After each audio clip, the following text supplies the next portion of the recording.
copyrighted program created by Rio Grande. The Valley County Sheriff, I was calling all cars. Attention all cars to broadcast 261 regarding a murder. Investigate shooting on the Tahoe Ukiah Road. Call an ambulance if needed. That is all, Harmon.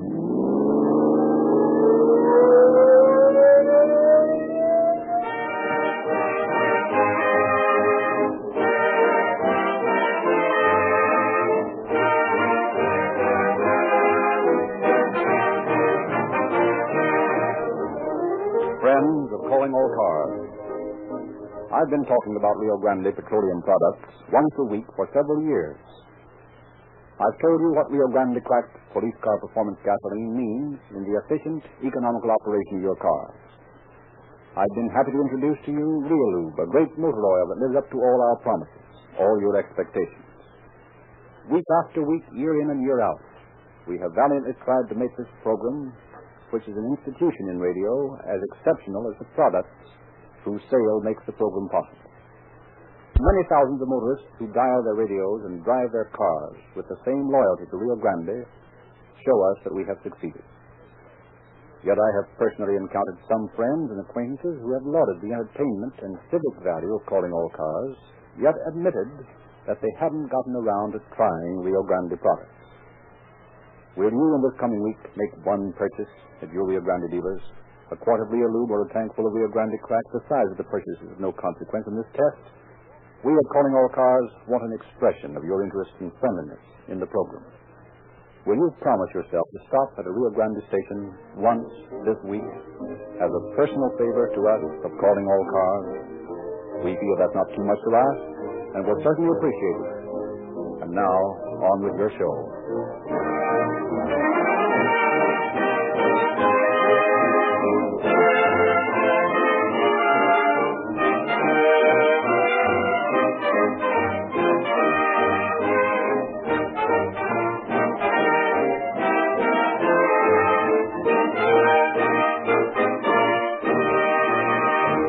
The story we are to hear tonight has been taken from the confidential files of Sheriff C.J. Tobiasen of Nevada County. We have therefore asked Sheriff Tobiasen to prepare a foreword to our program.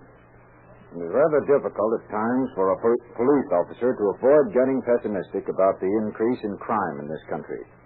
No section seems to be immune to crime or free from the criminal element.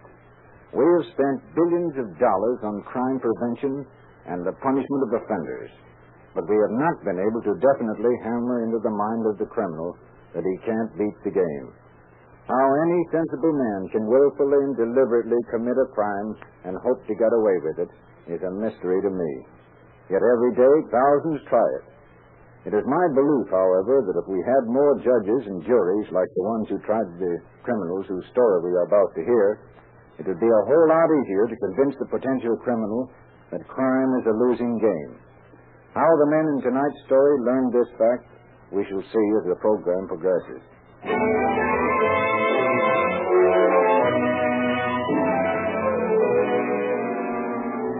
Near midnight on January 11th, 1936, Christian Myers and his fiancée, Glennon Case, were parked on the Tahoe Ukiah Highway discussing plans for their forthcoming marriage. Just think, Glennon. This time next month we'll be Mr. and Mrs. Christian Myers. Mr. and Mrs. Christian Myers. Mrs. Glennon Myers. Sounds rather nice, doesn't it, Christian? Say, nice. Hey, that sounds perfect, honey. You sure you still don't want a big church wedding, dear? Of course not, darling. Oh, it would be nice, but that's not the important thing. The important thing is that we're to be married. Besides, you know, there's a lot of expense to a church wedding. Oh, gosh, honey, you're swell. I hope you'll always feel that way. No, don't worry. I will. Because you'll always be that way. Level-headed, far-seeing, thrifty. Ah, that's my girl. You know, honey, you're the kind of a girl that every boy dreams of meeting. Kiss me. Oh, you darling, you. So too perfect. You know, dear, if anything ever happened to you, I don't know what I'd do. Well, honey, nothing's going to happen to me, silly. Now, whatever made you say that? Oh, I don't know. Just thinking. Well, you just get thoughts like that out of your pretty little head. Shall we go? It's getting chilly. It must be almost 12. Okay, dear. So you know about that something happening to me? I might inherit $1 million. Make it 2 million. Then you can afford to smoke big black cigars. Yeah, or buy a new car. This darned old heap won't start. Well, try again. Maybe it's just cold. Mm-hmm. Or worn out. Well, looks as though I'll have to get out and crank it, though. Such are the joys of motoring, dear. And I don't see anything so funny about it. Or if you could see yourself, you'd laugh, too. Well, turn the lights out. It'll be easier to crank, and then you won't be able to see me and laugh. Now, go on, honey. Turn them out. All right, Grumpy. What do you want me to do? You just sit there and shove that gas throttle up and down when I tell you to. And hang on, because here I go. Oh, be careful. It might kick back. I'll kick it if it does. Come on, darling. Once more. Now, don't give up.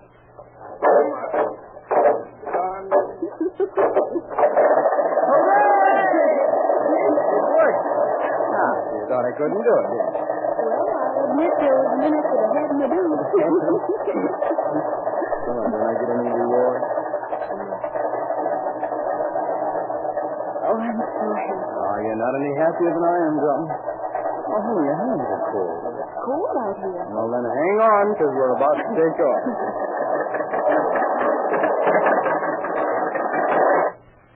Well, I'll be a monkey's uncle.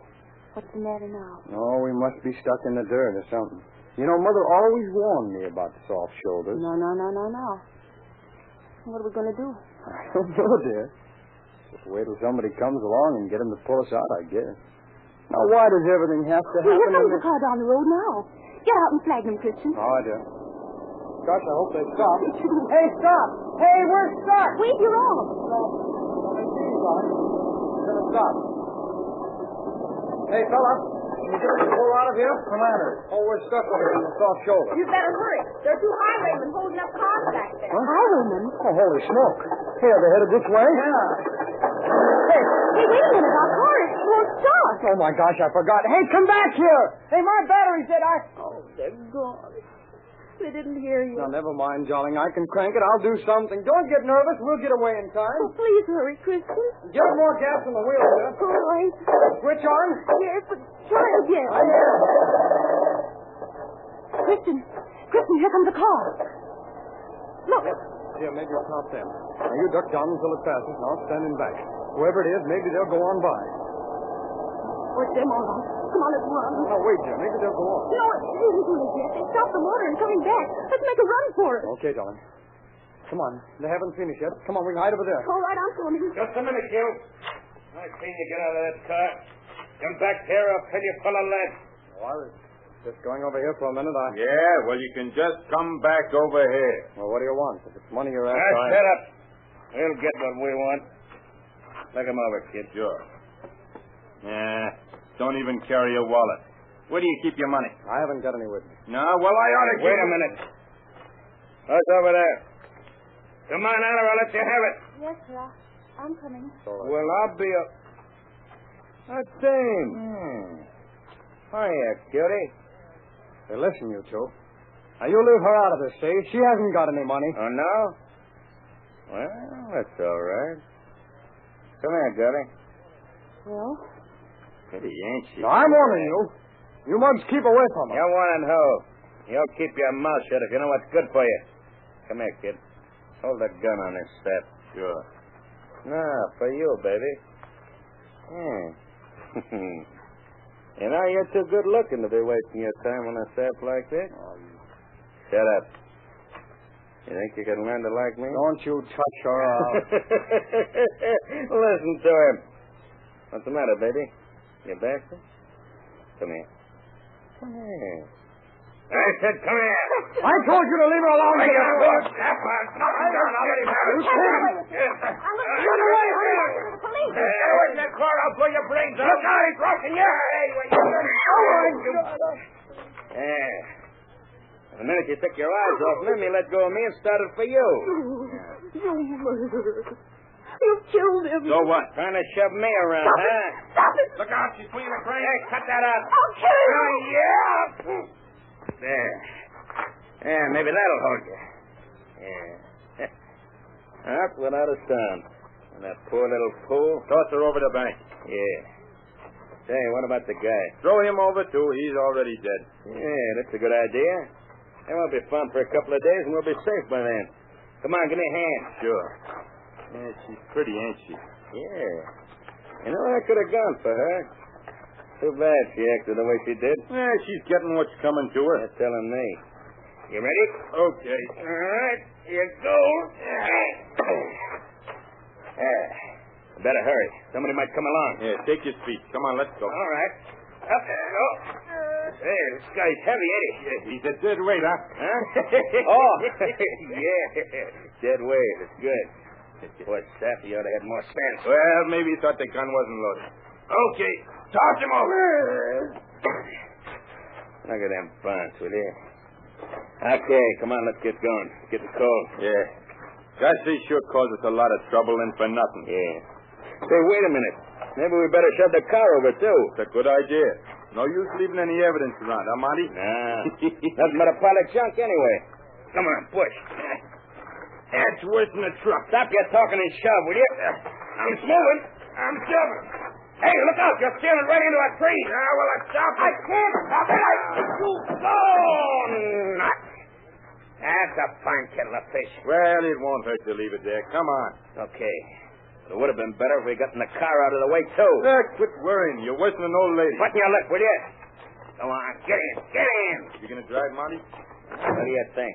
Yeah, where are we going now? I don't know. Let's go get something to eat. I'm hungry. Hey? Yeah, it's a good idea. You know, exercise makes me hungry, too.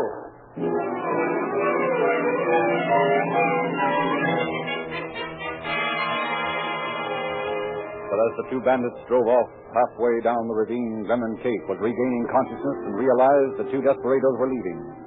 Slowly, she opened her eyes. A tree had stopped her fall and kept her from certain death. Cautiously, she climbed to the road and, peering back into the gloom, saw the body of her sweetheart tangled in the brush, only a few feet from the road. Christian. Christian, darling. Speak to me. Say something. Never mind me, honey. Save yourself. It's all right, Christian. It's gone. Oh, you poor darling. You hurt badly. Would you like some water? No. I'm all right. Go. Get some help. But I can't leave you here. So... Don't cry, honey. I'm all right. Only please hurry, dear. I'll hurry, darling. I'll run all the way. Here. Put this coat under your head. Thanks, John. Now I'm going to sleep. Oh, Kristen. Oh, Kristen. Please don't leave me. Please don't.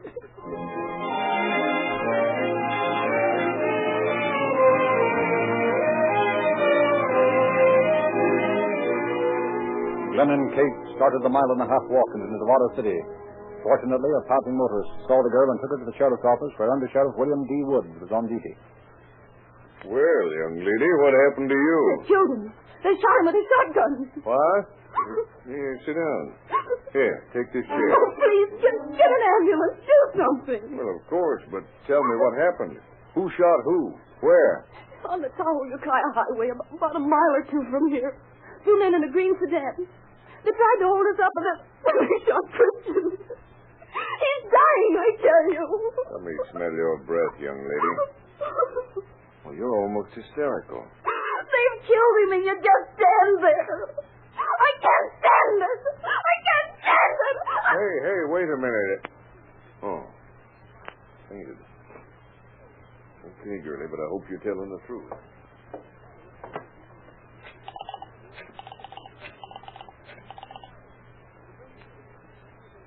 Hello, Doc.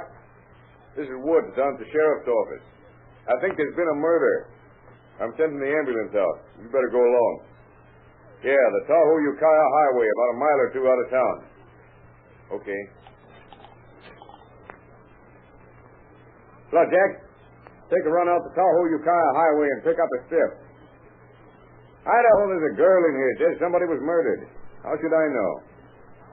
Yeah, the doc's on his way over. Okay. Now then, let's see what I can do for you, young lady.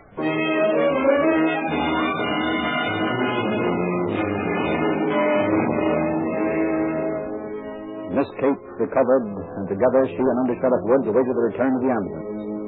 In the meantime, she related the story in detail. There were 2 points in particular that interested Woods. They drove a green sedan with the left fender bent badly, and the left side of the windshield was broken. I think the car was a Ford. Can you give me any kind of a description of the two men? No, not much. They both wore masks. One was a little taller than the other. The thing that impressed me most was their voices. Yeah? I'll never forget them. I can hear them now. I'll always hear them. They were grating, piercing, and rasping. They weren't human. Anything else? No, except behind their masks I could see their eyes. They were small like pig eyes, mean and hard. Well, that'll be enough for now.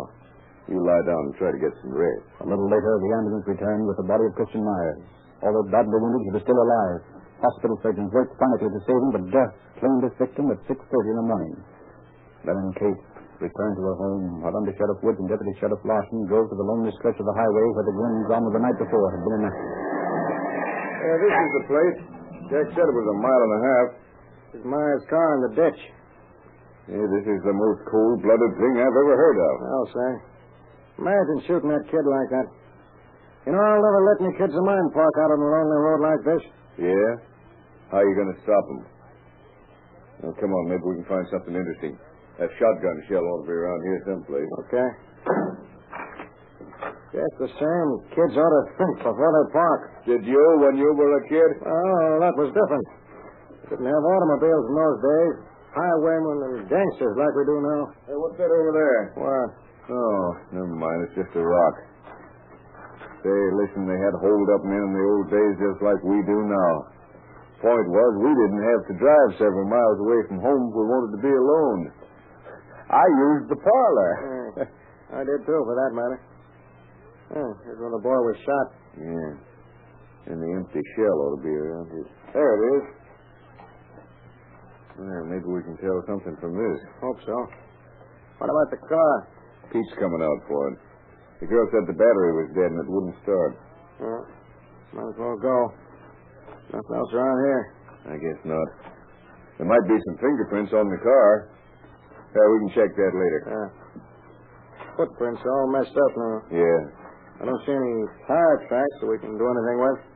Yeah, I'd like to get my hands on those, too. So would I. Well, come on, let's check this empty shell.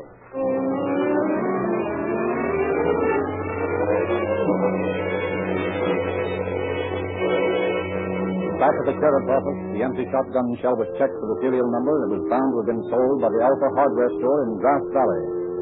However, the proprietor could give no further information. Sheriff Carl J. Tobiasen was ill and confined to his bed, but news of the murder caused him to report for duty at once and personally direct the search. The Grass Valley Union, the local newspaper, printed the headline, 2 men wanted for murder. The following Monday afternoon, Sheriff Tobiasen received a telephone call. Sheriff Tobiasen? Yeah? Who's this? This is Mr. Nelson of the Seabright Mine. I think maybe I got a lead on that murder case. Well, that's fine. What is it? Well, this morning 2 men came in here looking for a job. You two want a job mining, huh? Yeah. We've been out of work for a spell now, and we got to find something to do. Had much experience? Sure. We've been mining for years now. Where? Oh, around, here and there. Colorado, Arizona, New Mexico, Nevada. Yeah, we can do anything, mister. I see. By the way, what's that shotgun in your car for? What's it to you? Hey, wait a minute, will you? The shotgun, huh? Yes. Why, we just came from a wedding. Ain't that right, man? Yeah, and some wedding, too. Well, I ain't got nothing for you around here right now. Oh. Leave your names, and you might drop back in a few weeks. You never can tell. Okay.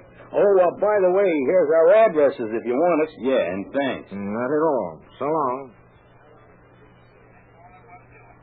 Then about an hour afterwards, I was looking over the paper and saw about the murder.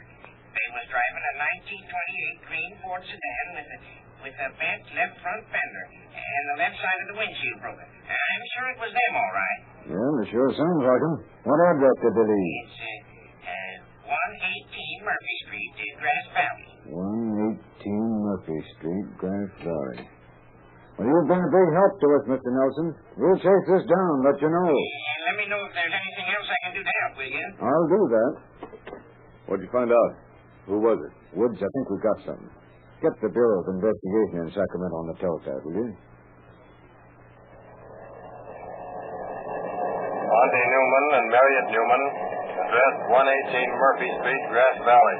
Both have served prison terms in the state penitentiaries of Idaho, Nevada, and California.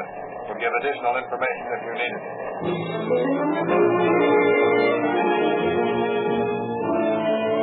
With this information, Sheriff Tobiason was certain he was on the trail of the right men, but it seemed too easy. Men who murder don't leave addresses where they can be found. However, he sent Woods, accompanied with the Grass Valley Chief of Police, Chief Fung, to pay a visit to 118 Murphy Street. Well, there's somebody home because I can smell something cooking. Yeah, me too. Here comes somebody now. Glad you have on plain clothes. I got a plan. Yes? Are either one of your sons at home? Who are you? Why, we're friends of the boys. Never seen you before. What do you want? Neither one of them home? No, they're downtown on an errand for me. Oh, I'm sorry. What for? Well, we came to see him about a job. Oh, what kind of a job? Mining. Yeah, we understand they're looking for work and we can put them to work. Well, they ain't here, but they want jobs, both of them. Oh, I'm sure they do. Well, I'll tell you what. When they come back, have them call at this address and we'll see that they get work. Oh, thank you. It was nice of you to come around. I'll give them this address. Well, we'll be expecting them.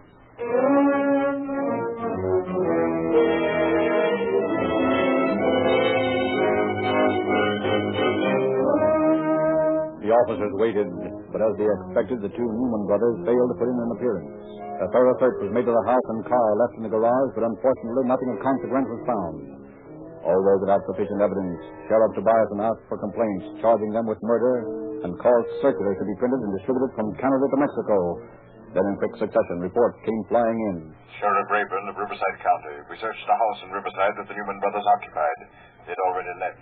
Octavia, Arizona, reporting on the Newman brothers case. We're working for a contractor under aliases of Art Crocker and Mark Walden. Saw the pictures in the detective magazine and left town. Both men have altered their appearance. One has changed the color of his hair and the other has grown a mustache. Superior, Arizona, reporting on Newman brothers. Have sufficient reason to believe that Newman brothers are employed at the molybdenum mine at Climax, Colorado. And so in June 1936, Sheriff Tobiason sent word to Sheriff Charles E. Calvert of Leadville, Colorado, to investigate the last report. I've sent for them, Sheriff Calvert. They'll be in here in a minute. Thanks. Have a cigarette? No, thank you. No. Here they come now. You sent for us? I sent for you. You're wanted for murder. Murder? Say, what are you talking about? You got us all wrong, mister. We ain't murdered nobody. Hey, heck no, we wouldn't have harmed nothing. No, not even a fly. We'll see about that. Come on. I advise you to not try anything funny. You understand? Now, look, mister, you're making a big mistake. Yeah? Maybe you can explain why you left Grass Valley in such a big hurry. Oh, that. Yeah, go ahead. Why, Well, you see, me and my brother was out shooting deer with a flashlight, and we thought, because it wasn't the season, that was why the police was looking for us. Sure, that's it. That's why we left town. That's a good story. I imagine Sheriff Tobiason will get a big kick out of it. Now, come along.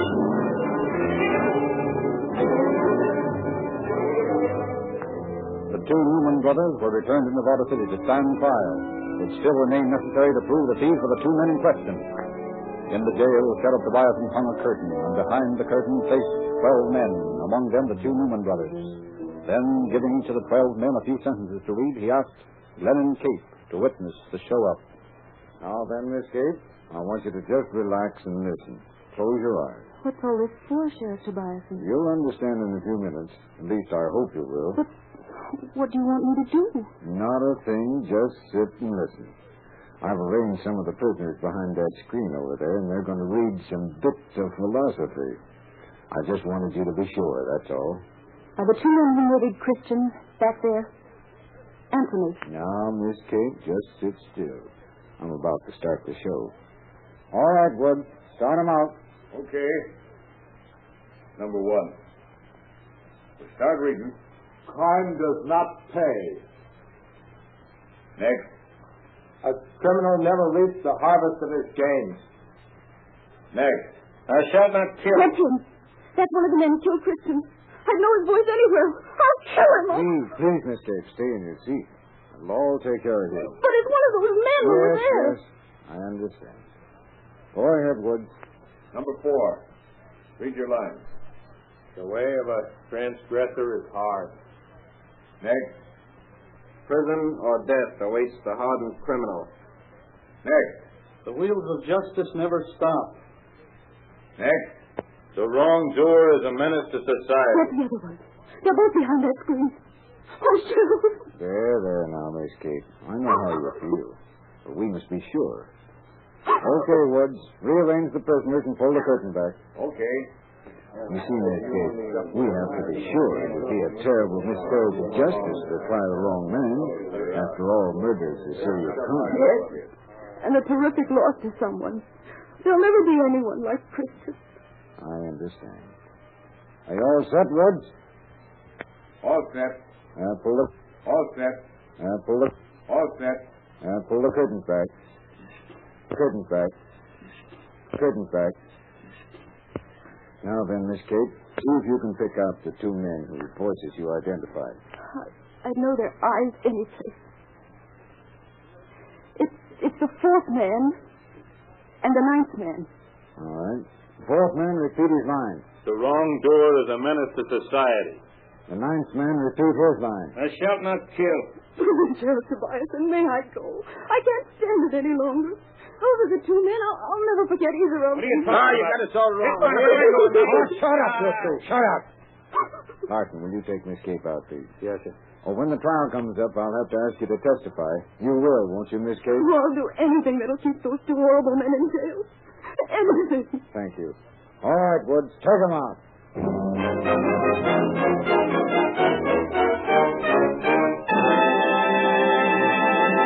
In just a moment, we shall hear the conclusion of our story. In this brief interlude, remember, it's 36 days until New Year's Day. But you have made a resolution. Whereas I enjoy calling all cars, and whereas my car enjoys Rio Grande cracked gasoline and Rio Lube motor oil, resolved, as a friendly gesture to the case of calling all cars, I will see that Rio Grande dealer in my neighborhood tomorrow. Witnesses positively identified the Newman brothers as the 2 men who had been molesting motorists along the highway. The shotgun shells found at the scene of the crime were positively traced to the Newmans. 25 minutes after the close of their trial, the brothers were found guilty and sentenced to life imprisonment in Folsom Penitentiary.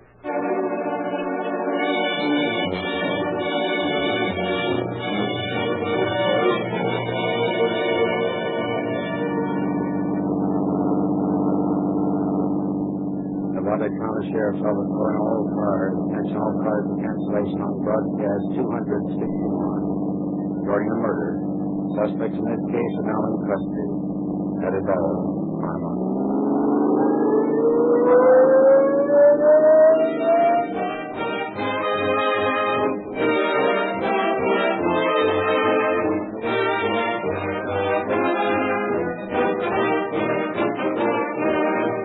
This is your narrator, Frederick Lindley, bidding you good night for Rio Grande.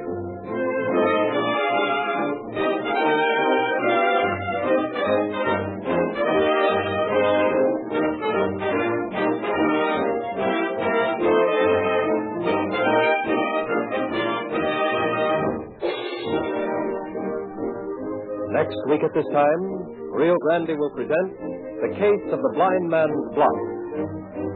This is the Columbia Broadcasting System.